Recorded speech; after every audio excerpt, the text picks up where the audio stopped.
It is noon Eastern time, so we're going to get started. So welcome everyone. My name is Jessie Collins. I am one of the Pyramid US consultants from Pyramid Educational Consultants. I'm so excited to join you guys up in Canada today. And today we are going to talk about making maple leaf, so cookies that are shaped like maple leaves that have maple syrup icing. And talk about a lot of different communication and learning opportunities that could occur during this particular activity. So the first thing I want to kind of mention before we dig into this particular activity is that even though our theme today is maple leaf cookies, you guys really could take all of the learning and communication opportunities that I'm talking about and generalize or apply this activity across whatever theme or time of the year that you wanted to do this in. So that's why I kind of try to select the really generic, just like using kind of like sugar cookie dough and some cookie cutters, and it can be really generalizable. So I just want you guys to kind of think about that, and we'll focus on the maple leaf theme, but just know that if you want to do this for any other activity, something that your kid likes, a particular season, a time of year, you have different cookie cutters, all the stuff we're going to talk about could absolutely be some communication opportunities that you could create. So this is definitely an activity that you could do on a regular basis, especially if you have a family that likes to cook. I also want to kind of just let you guys know, I am not a cook. I am a special education teacher and BCBA.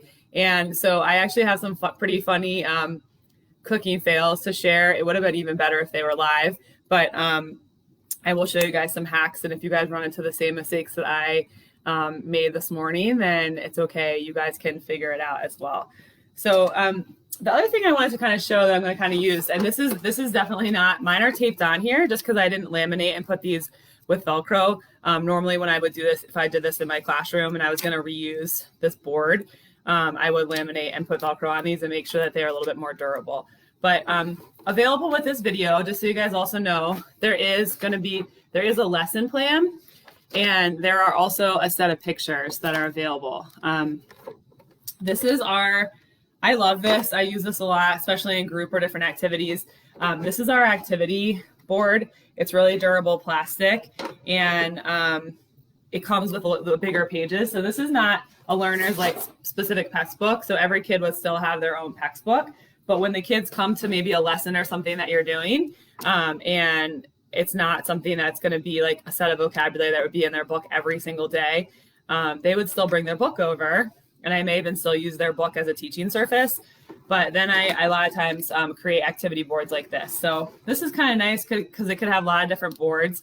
I usually keep my boards organized with whatever activity they're with and kind of pop out and in what I need here. Or you could also keep the pictures in a Ziploc bag. But these are our pyramid activity boards, and they go inside this activity binder, which is kind of neat. At the end of the day, or the end of this little Facebook Live, there is going to be an opportunity to win one of these activity boards, which is nice. So I'll talk about that at the end of the live. So anyway, I really like this. I like to even have it in the binder because it's really nice because I can just kind of set it up and be able to use this for when I'm doing requesting if I have a PEX user. Also, just so you guys know, these pictures, even if you guys are working with a kid that's not a PEX user, it may give you an idea of some stuff that you could have your kids vocally ask for, that they could ask for inside their speech generating device if you program that in there. As well as these pictures could absolutely be used for other things other than just requesting. And if you wanted to work on maybe following a schedule with your student or doing something like that, there's no reason why you couldn't break out the kid's schedule. Maybe I have cooking on here, and then maybe I can even put some things that I want the kid to get on the schedule, or we're going to use a mini schedule just for cooking, or even use these for directions and stuff. So even if your kid's not a PEX user, the pictures may be something that might be helpful for you to use. Okay, so I wanted to show you guys, here is one of the cookies I baked this morning. And so this was my very nice maple leaf cookie cutter that I got. This was super cheap and definitely something you could grab. If you didn't have a cookie cutter, you could certainly try to do this freehand with cutting stuff out just with a knife. But I did want to tell you guys, you obviously have the opportunity to, if you and your family or yourself knows how to make cookie dough from scratch, then I totally encourage you to do that. I was just trying to use something that was easy for people to kind of pick up. So I just grabbed like a tube of this Pillsbury like sugar cookie dough. And this is what I was able to use to roll out. So I didn't have to actually make the cookie dough. And so a couple of things I learned about this morning. So once you can kind of open up this particular roll, there's a couple different communication or learning opportunities that we could have here. This is almost like Play-Doh. And so you could have your kid ask for the cookie dough. This is also a good time for you to be able to give kids directions or even just like work on, doing something that you ask them to do. So you could tell them to make it into a ball. And then a rolling pin, that's one of the other pictures that we had on the sheet. This is something that you could have your student ask for as well. I did find out that even though this is already pre-baked, it's helpful to put a little bit of flour on the rolling pin, or even if you put parchment paper or something down on the countertop before you're going to roll it out. That can be really helpful. So, a verb that you guys could work on would be to roll. You could even tell your kids to like smash or to push on the cookie dough when they're going to kind of flatten it out. And then kind of see if we could see here. Essentially, you can just kind of have the kids, you can just roll out this cookie dough. So you don't even have to make it yourself. You can just get that tube of the cookie dough, and then you can kind of roll it out. And so that is definitely one step where you could create some different communication or learning opportunities. You could have kids ask for things. So for example, you could have your kid ask for the cookie cutter. If your student is working on attributes, you could even have them ask specifically for the leaf cookie cutter. So if you guys have kids that do like the different cookie cutters or shapes, that's a great attribute that you could teach paired with cookie cutter. And so that was the next thing I did, is after I rolled out the cookie dough, then I took my cookie cutter, super easy, and I was pushing out the cookie dough. So I thought that this was going to, when I opened up the oven, give me a very beautiful, nice maple leaf themed cookie. And you guys are going to laugh. When I opened up my oven, it gave me this. The dough had flattened out and my maple leaf had not really appeared. So I was like, oh no. But just so you guys know, if you do this, you can also just roll out the cookie dough into a sheet and just wait for it to be a little bit soft. And then when you take it out of the oven, before you let it kind of harden or crisp up a little bit, that's when you can actually take your cookie cutter and you can reuse that at a different time to get the shape of the cookie and actually cut it out after this like easy baked dough is baked. So I was kind of laughing this morning, and it was like, looks like I made a series of blobs and not maple leaf cookies. So anyway, obviously, again, whatever shape or theme that you wanted to do, you can do that. And I was just trying to do something simple and easy that might be easy for you to do with your kiddos at home or even in your classroom. And so then I have a bunch of my cookies. Okay. Within decorating the cookies, there are also a lot of really nice communication opportunities. So again, kind of depending on how much actual cooking you want to do versus things you want to use from the store, you have a couple of different options here. You could just get some frosting or icing, and you can absolutely just buy that. Essentially, you can just mix in whatever quantity of maple syrup you want into some vanilla icing, and you will have maple flavored or maple syrup kind of icing. And so that's going to be a little bit thicker. It's going to look a little bit more like a frosting. If you, in the picture that's on the lesson plan, it's a little bit more of a maple glaze. And so if you want to do that, it's actually super easy also. And this is something you can just do with powdered sugar and maple syrup. So if you guys do have kids that are doing math, this is definitely a really great time, especially if for some reason you had a kid doing fractions or even identifying numbers. Doing that in the context of cooking is a really great functional thing. I think even in the context here in this lesson, there's lots of opportunities if you guys do have kids that are working on attributes. Even if a kid's not going to identify, tablespoon versus teaspoon, maybe they can identify yellow versus green or big versus small. And so you might even give a direction. Hey, can you get the big tablespoon, or the big spoon, or the big measuring spoon, and work on that kind of stuff as well. Okay, so same thing here within the context of that. Even if your kid's not going to understand a quarter versus a cup, you could just say, give me the small measuring cup. We also have things like that, if you guys are selecting mixing bowls, like what you're going to put the icing in. So, we could have big and small here. The nice thing about this, we can have different sizes of stuff here. So, kind of comparing different things. This might be the small one, right, when it's compared with this. But when I do it compared with this, then now this one becomes the big one. So there are just a lot of opportunities in the kitchen for using attributes with big and small, with colors, both receptively, so using that vocabulary and directions, as well as teaching your kids to ask for those things expressively as a speaker. Okay, so other things that you guys could have your student ask for are a spoon, or even a whisk, which I did not make a picture for, and a knife or something to spread out the cookies with.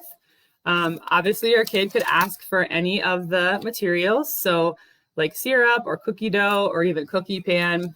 And then there are 2 different versions of icing in your pictures.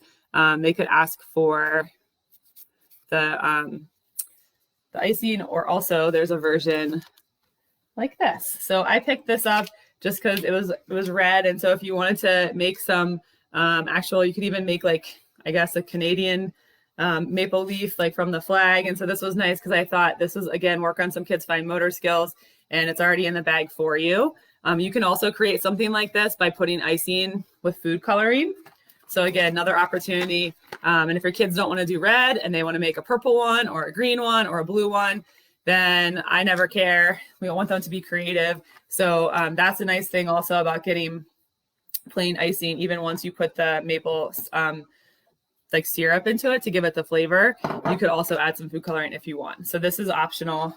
You can put into a Ziploc bag icing, and then you just use a rubber band and cut a very tiny tip out, and kind of similar create a bag like this to kind of decorate. So, your kid could draw some red around the icing, and this could be something they could use to decorate. So really quickly, I'm going to make some of the glaze, the powdered sugar glaze. Other learning opportunities, as well as potentially a time where your student might need to request help, is there's a lot of things to open when we're cooking in the kitchen. So, opening the different the icing containers. This is a jar that I have powdered sugar in. So you may give your student the direction to open the powdered sugar, and maybe they need some help with that. So you can either work on that independence of opening and closing these things, or this may be an opportunity for you to get your kid to practice asking for help. For the glaze, if you want to do a maple syrup glaze instead of just straight up using icing, that is 3/4 of a cup of powdered sugar. Okay, so again, even if your kid doesn't understand, and I'm actually going to use a 1/4 cup because I don't have a 3/4 cup measuring cup right now. But what's nice is I can say you need to do 3 of these. Okay, so if you're working on quantities or numbers, that's also something you can very easily embed into a lot of cooking opportunities. So you guys could have your student help pour, ask for help, and have them count out 3 cups of 3/4 of a cup of powdered sugar. And if you guys have if you have powdered sugar in a bag, not in a jar like I do, you could obviously just have them scoop it out. Okay, and then what needs to go with this is 1/3 cup of maple syrup. You guys, out here in Montana, it is not maple syrup season. but I still can get access to maple syrup. So obviously you guys may be able to get some fresh maple syrup, or just get some more delicious maple syrup than I accessed. But this is something you could have your kid ask for. We could work on pouring and opening here as well. And then essentially you can just mix this in with the powdered sugar. And I think you could use a whisk, or you could even use a spoon. I'm going to try out. A lot of our kids might think this is kind of fun to use. And then also giving your kid a direction to stir or mix is something that you could do. One of my students that I used to work with, she loved stirring this kind of stuff. And we were actually working on fast versus slow. And so sometimes we would be really silly and we would stir it really, really fast, or we would stir it really slow. She could direct me to stir fast or slow. Sometimes she would practice stirring fast or slow. And we had a lot of giggles and laughs about that. So if you do use the confectioner sugar or and the maple syrup, your icing is going to kind of turn out to look like a little tan or light brown. So a little more authentic than using food coloring. Okay. And then once you've made your maple syrup, then I think you can have your student kind of get the cookies and get access to whatever they want. This is another great time for quantity. You could ask the kid, how many cookies did we make? How many do you want to put icing on? And so you could just give them a direction, like get one cookie, get 3 cookies, and your student can take one of the big cookies, and then it is time to decorate. So again, this is where there is tons of flexibility about what you want to have your student do, depending on the type of icing that you're using. So let's talk about a couple communication opportunities here. So this is where your student may want to ask for a spoon. The word cookie is also on the pictures that we made for you guys. And a lot of times I did have my students sometimes use a knife, but for one of my kids that their motor skills, it was actually easier for them sometimes to scoop out icing or stuff with a spoon. So they would scoop it out the top part, and then they would actually use the back of the spoon to spread out the icing. So kind of depending on what's going to work for your student, you could have them request for that. And then essentially they can just work on spreading out, putting on some of that icing and spreading it out on the cookie. So this maple icing that I made is a little bit more of a glaze and less of like a really traditional kind of frosting. And it's going to look really kind of natural like that. A little bit different than if you use this type of icing. And again, you can just take this icing. You can also mix this up with the maple syrup. It's going to be a little bit different, but then it will kind of have the same color. And this is going to be a little bit thicker when you put it on. And so it's just going to look a little bit different. That's also the icing you could add. If you get regular frosting, you could add the color too. Having a hard time getting this open. I need some help. There we go. All right, and these are kind of nice. So essentially for this, what you have to do is just have the kids cut off the tip of that. And then that's what's the kind of fun thing about this type of stuff. If your kid doesn't want to have a color, they could make whatever design they want, or, you could even try to have them work on so this is like almost like tracing, but in a really functional way instead of just tracing random things, working on some of those motor skills. You could have your student just do an outline like that. What I try to remember when I'm cooking with my students or my learners is that I don't really care what it looks like in the end. It's really about the process and about the communication and learning opportunities.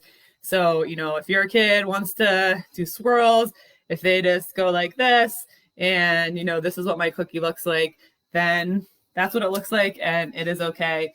We really had fun in the process. So I try not to be attached to the outcome and really more dig into the learning and communication opportunities that we could create.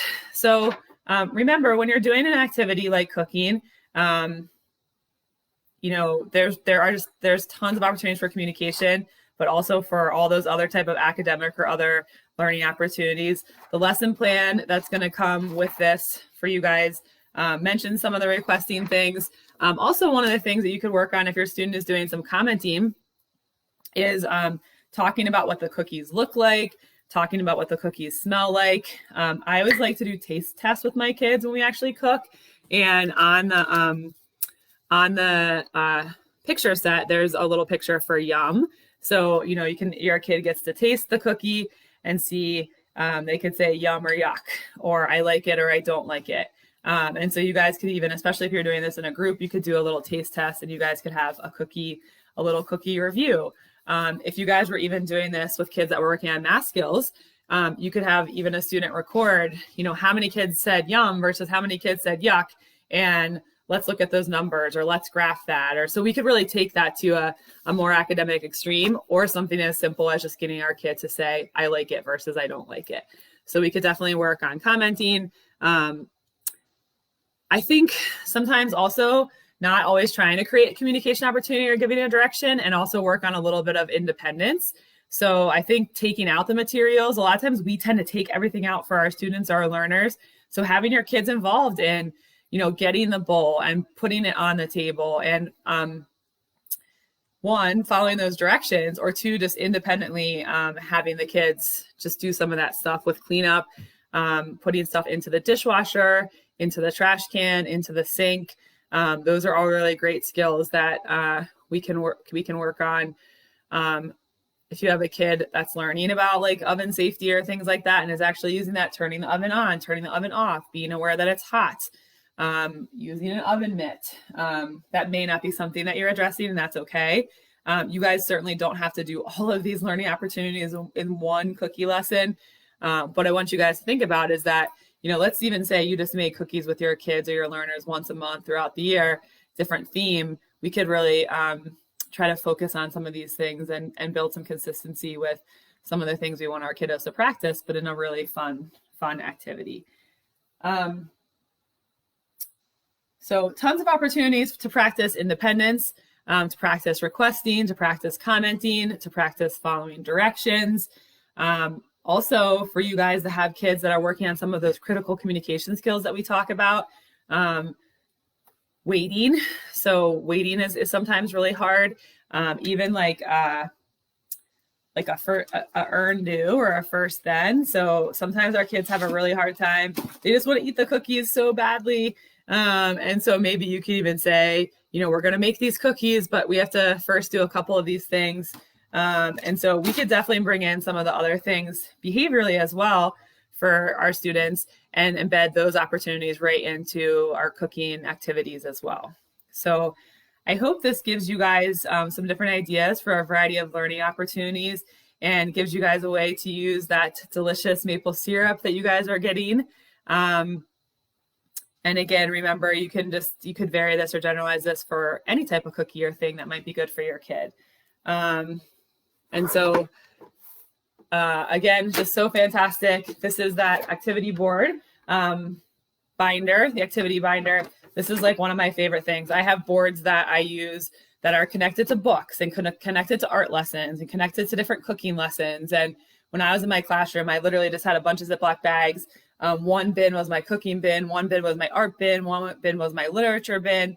And in there were the different sets of pictures, and I would pull it out, and then I could bring this activity binder out and have different pages in here for whatever we were going to do for that week or that theme. And some of this vocab may stay in here for a little while because we're going to talk about, you know, maple syrup all month or something. But, you know, I may not put that into my kids' textbook because it may not be something that they use on a regular basis. Okay. But I do still want you guys to have your kids bring your textbooks to the session. And let's say you do really find out that your kid likes to talk about maple syrup, or they like to talk about, you know, leaves and stuff like that. then that would be a picture that you would make a duplicate copy of and get inside that learner's book. But if you have another kid that doesn't like that particular vocabulary, they just need to come use it during your activity, and this picture may not go in their book. So I always kind of say, when I think about the relationship between my kids' communication, similar to how a kid that speaks may even come use an activity board, this is a kind of a symbiotic relationship. So these are going to supplement or support the fact that the kid still has their communication book that is their main kind of system if we're talking about a PEX user, okay? So right now, actually, there is going to be an opportunity to win an activity board. So if you guys email our little kind of giveaway for today's Facebook activity is if you guys, by midnight tonight, okay, so at Eastern time. So Eastern time, midnight tonight, email canada@pex.com and talk about one learning opportunity or communication opportunity that you would like to create with your student if you make cookies with them. Okay, so again, you have a chance to win an activity board, canada@pex.com. Email one learning or communication opportunity that that you might use while making cookies with your kids. Sorry. And then in the chat box right here also, thanks, Kevin. I just saw, the cookies. Unfortunately, I'm gluten-free too, so I can't even eat these cookies that I made, which is such a bummer. I should have made gluten-free dough from scratch because the maple syrup smells really, really delicious. Canada@pex.com is in the chat box. Also, I want to let you guys know a lot of the things that I was talking about today are things we talk about in our level 2 PEX training in regards to creating different communication opportunities, talking about big and small, talking about colors, talking about quantity, and making sure we teach our kids attributes, and we teach our kids to comment, and even talk about prepositions and directions, right? So you could have your kid, maybe they do the top part of the cookie one color and the bottom part of the cookie a different color, or right versus left. And so there's just so much vocabulary, both expressively and receptively, that we could build in. Our PEX Level 2 training is a training that talks about that. PEX Canada has one of those coming up on March 29th and 30th. That training is going to run from 8:30 to 4:30 Eastern time. And the Canadian office, which this rarely happens, where we have discount codes for trainings, but I guess they're feeling generous and really excited about maple syrup season. And so you guys can get 15% off if you register for that PEX Level 2 training. So if that's been something that's on your radar, definitely take advantage of that discount. The code is all caps, SPRING L2. Okay, so SPRING L2, 15% off registration specifically for the Level 2 training that is running on March 29th and 30th, again from 8:30 to 4:30 Eastern time. And in that Level 2, we talk a lot about creating communication opportunities throughout the day. So thinking about embedding communication in stuff like making cookies, and not just at the table for a Slinky, thinking about teaching attributes, thinking about teaching kids to comment. And I love giving that training. It's really fun. And I think it's really fun when we get to see kids, regardless of modality, getting to be more specific about what they like, learning more vocabulary. And when I sit a kid down to make cookies and we do a lesson like this, half the time my kids don't even know that, I'm taking data and that I'm running IEP goals and that I'm working on stuff. They just think, hey, it's pretty fun to hang out with Miss Jessie. We get to make cookies, and don't even realize that I've embedded in math and direction following and communicating and all that good stuff. So I highly encourage you guys to try to have fun with your kids. Think about things that are occurring just naturally. Think about ways to make them easy, like, saving yourself some time and buying a $2 pack of cookie dough, and thinking about lessons that are easily replicated throughout the year. And so our kind of learning targets and stuff can stay similar or slightly change, and we can kind of repeat the activity, but have a little bit of different spin on it. So I hope you guys make some delicious maple themed cookies. I'm going to have to gift some of these to my friends since they look so delicious. And please share in our PEX user support, or even on our Canada Facebook page if anyone actually makes these or what they turned out like, how the kids like doing it. And also, this is a great activity. This video will be available on the PEX Canada Facebook page, and please feel free to share it if you guys have a family that you think would maybe like to think about doing this activity. And please also feel free to share the lesson plan and the pictures that go with this. Anyone's welcome to use that, whether they came to the live session or not. So hope everyone has a wonderful spring. We'll see you guys in a couple months for our next Facebook Live. And thank you guys for all your hard work with your students and your children. And hope you got some good ideas about how to create some learning opportunities during a simple task like making cookies. So have a good night or day, I guess.